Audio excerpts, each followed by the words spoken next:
I don't want to make it sound like AI tomorrow is just going to make everything perfect, but we're on a path. And we've already seen, once again, that 15-20% of students who are, let's call it proactive and showing more of that curiosity. I've seen it in front of my eyes where they're learning about the amendments of the Constitution, but now with generative AI, they can say, hey, why is this relevant now? And then the AI says, well, actually, just recently in 2020, there was this Supreme Court case. And actually, that makes a big difference on like executive power, the Chevron doctrine. And like, oh, wow, this is a big deal. I never realized it. If a student literally asks, why do I need to learn this? The first thing that the AI typically does is says, well, what do you care about?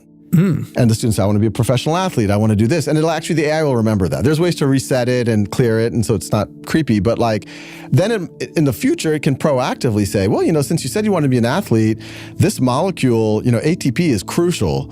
You want to maximize your ATP if you're about to, run a marathon or something. We can completely imagine 10 years in the future for sure, you're going to be able to put on augmented reality glasses or virtual reality glasses and travel to ancient Rome and try to stop, the assassination of Caesar, or travel into the human brain and try to, diagnose whether this is an Alzheimer's case, or, are there ways that you might be able to address it? So people always talk about relevance, but when I was in PE, I never said, when am I going to have to take an orange ball and have to put it into a 10-foot hoop? And this has it had no relevance to my, but I was engaged because my friends were there. I was having fun. I didn't feel disengaged.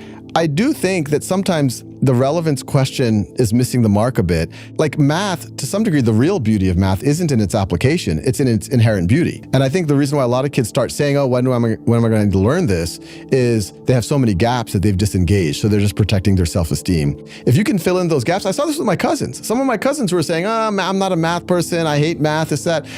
But once they started getting that personal attention, and I'm like, hey, isn't this cool? Isn't this cool? You can do it this way or this way. They started becoming math people. And not that they thought that they were going to use it in their life, but they just started seeing the beauty in it.